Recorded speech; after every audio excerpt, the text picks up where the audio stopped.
जांभूळ आले जांभूळ तोडू नका झाडा चढू या जरा पुढे जरा श्यामा या जरा करंजी काढ नका ती चिलिम पडला बा चिलिम एवढे कर्ज काढ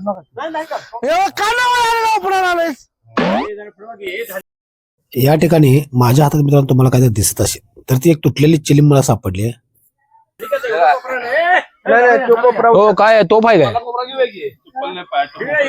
हो यष्ट्यांना काय तोफ आहे काय तोफ आहे चिलिम तोफ गजानन महाराजांची तोफ आहे. गजानन महाराज तोफ येत असणार तुटली चिलिम आहे चिलिम खाल्लं उपड घे हे नाही हे करंजी आहे.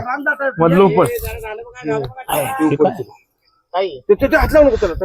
आघाड आहे देव आणि म्हणलं होंबार करायला नाही कर पण पुढं पुढं करायचं नाही नाही उपडू नका मग पुढे आगाडा ते आघाड आहे आगाडा लावला बरं का होय रामबोल चिलिम आहे चिलिम फुडलं उपडायचं मागलं झालं आता फुडलं उपडायचं मुंगा चावल्या का नाही? बाबर ठेव काय हा ठेवाय गांधी झाला बाबर पाणी पीत बाबा कशाला पाहिजे काय राव चांगले आले हा नाही त्याला महत्वाचं काम आहे जाऊन दे तिची कायम बॉम्ब आहे जेवताना बॉम्ब आहे कामाला बॉम्ब आहे नाही नाही ती जयाचं लाड आहेत हा त्याच लढाई बरोबर कोण सांगा आली कोण आहे? पण आली एक दुसरा आहे का नाही? तुम्हा याकडे घेतलेला माणूस आहे का? घेतलेला माणूस आहे आपल्याला. समजून घ्या जरा. हो कमिटी बसवा एसटीला मेन अध्यक्ष करा नाही नाही जयाचा अध्यक्ष हे तुला काय झालं रे बाबा काम काय तू जाणार कामाला म्हणणार दुपारी 2ला जाणार आहे आणि कवा आलाय तुम्ही हात लावायला आतापर्यंत कवा आलायच ते एसटीला काय तर काम द्या तुझं तर सळलं माणसं काम करायला हे नाही नाही माझ्या हाताखाली कोण नाही आलं आम्ही काय एवढं मोठं नाही आला किती कर्ज झाड एसटी द्यायला लावलाय होय आवाज लय मोठा त्यांचा कारण काय चहा दिलाय काय तुम्हाला तिकडे गेला की पाटील हो पाटील तिकडे जाऊ नका आता थांबा इथे उगवलेले करंजी म्हणलं राहिलं अहो ही करंजी लय झाली बरं का एवढी करंजी नको येऊन एवढी हे लय झाली आता बसलंय परत काय ए राहून दे गे. जाऊन दे एवढी लय पडलं तुला काय लगेच अडचण येणार होय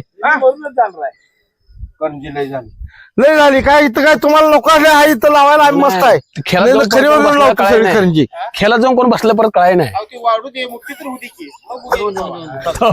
बरं ठीक आहे म्हणा की मास्तरने खेळात बसवली 2-3 2-3 खेळात बसवली चर्चा नको काम तिथं तारला बांधलं नाही वळ पहिला ती घुसल्या काही तो पूर्ण बसला तेच की. मी जाऊ काय का आणि आम्ही काय काय काय उपडा आली बा इथं नाही नाही नाही नाही जया चालणार नाही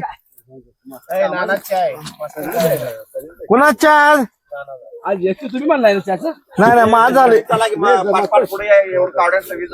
अरे जाणव जाणव हो का जाणवलं येत राव मास्तर असलं काय आगापणा कराय ना मासं मासं पकडा एक नंबर आहे बाबा मरळ पकडायची शाळा 10 वाजता खिचडी हो काय जाणव वरच्यावर बसले अजून पूजा आम्ही काय देव धर्म नाही वय आम्ही काय झालं आमचं मनाला 9:30ला चाललो होय आमच्या काय नम- आमचं देव नाही हा होय काय ते? हे म्हणत आम्हाला देव पूजा आमचं काय आम्ही तुम्ही म्हण.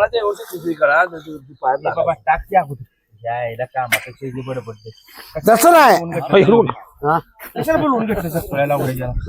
सुरुवात मी केली या हे मात्र खरं आहे बरं का की एसटीने अण्णाने सुरुवात केली कारण सकाळी ते लवकर आले आणि त्यांनीच जमीन भुसभुशीत असली बघितली आणि त्यानं उपडायला चालू केलं. तर मित्रांनो आता तुम्ही हा ब्लॉग बघितला याच्यामध्ये अचानक हा ब्लॉगिंग थांबलं एसटी अण्णांचं वाक्य झालं आणि ब्लॉगिंग थांबलं. तुम्हाला आश्चर्य वाटलं अशी ब्लॉग एकदम कसा एड झाला याच्यापेक्षा जास्त मित्रांनो मला आश्चर्याने वाईट वाटलं होतं की हा ब्लॉग अचानक कसा संपला कारण याच्यानंतर अजून धमाल मस्ती होती. मी झोपे स्वप्नात असताना बायकोला आमच्या खरंच मी स्वप्नात असताना एकदम असं हात फिरवला जोरदार बायकोला मला लागलं होतं. तर तो एक किस्सा होता आणि एसटी मस्त एसटींचा आणि खोत सरांची अजून थोडीशी मजा मस्ती होती. मला हे आश्चर्य वाटतं मित्रांनो की रेकॉर्डिंग गेलं कसं, मोबाईल बंद झाला कसा. तर मित्रांनो मोबाईलची छेडछाड वगैरे आपण मनोरंजनासाठी करतोय. हे बघा, पैसे कमवणं प्रत्येकाचा उद्देश असतोय. मला ब्लॉगमध्ये पैसे मिळतील असं मलाही वाटते, पण त्याच्यापेक्षा जास्त मला असं वाटतं की लोकांचं मनोरंजन जास्त होईल. एक 100 रुपयाची किंवा 200 नोट पडल्यामुळे जेवढं वाईट वाटलं नसतं तेवढं वाईट मला हे रेकॉर्डिंग थांबल्यावर वाटलं मित्रांनो. अचानकच काय थांबलं. ठीक आहे, कॅमेरा बंद झाला असेल असं आपण समजू. तर आता याच्या पुढला भाग बघा आणि डिगरचा कृष्णाकाठ पाहत चला, पोहत चला. धन्यवाद. हे चांगले चांगले ब्लॉग तुमच्यासाठी नेहमीच आणत जाणार आहे. आता माळी साहेब हे धोत्र्याचे फूल जे आहे, जे शंकरला खूप पसंत आहे, तर धोत्र्याचं फूल नेऊन शंकरला घालतात. तेव्हा तोडले ते धोत्र्याचं पांढरं फूल त्यांचं दररोजचं कामच आहे. धोत्र्याचं ज्यावेळी सीझन असेल त्यावेळी चेरीच्या झाडाखाली धोत्र्याचं झाड आहे आणि ते घेऊन इथून नेऊन फुल आपल्या इथं घालतात. आणि चेरी झाडात तुम्हाला माहिती आहे, मी चेरी खातोय, त्याचा देखील एक व्हिडिओ मी टाकणार आहे. हे बघा घेऊन चाललेत ते. आणि हा कलर पहा मित्रांनो, हा इतका नॅचरल कलर आहे ना, असा कलर तुम्ही कुठल्याही घराला पाहिलं नसेल. घराला तुम्ही किती कलर द्या, पण इतकी नॅचरलिटी जी निसर्गात ताकद आहे तशी आपण कशाचीच नाही. खुश राहा. धन्यवाद. तर पाहून आला मित्रांनो हा भाग. आता डिग्रजच्या कृष्णाकाठची स्वच्छता पूर्ण झालेली आहे आणि याच्यानंतरचा ब्लॉग आम्ही एका ठिकाणी मध काढायला गेलो आहे. ते ठिकाण तुमच्या ओळखीचं आहे. आपण तिथे 2 वेळा गेलो आहे, पण यावेळी माश्या काय तिथे उठून जाईनात आणि आपल्या कामगारांना तिथे काम करून देणार. त्यामुळे शेवटचं फायनली आपण उठवायला गेलोय आणि ते उठून गेल्यात की नाही याचा व्हिडिओ मी तुम्हाला नंतर एखाद्या व्हिडिओ शेवटी दाखवेन की हा तिथून खरंच उठून गेल्यात. आता एवढा त्रास दिल्यावर त्या तिथे थांबणार नाहीत हे मात्र नक्की. माझ्या मधाचा याच्या पुढला ब्लॉग पहा आणि त्यावेळी झाली मजा मस्ती पहा. डिग्रजचा कृष्णाकाठ पाहत चला, पोहत चला, नेहमी खुश राहा.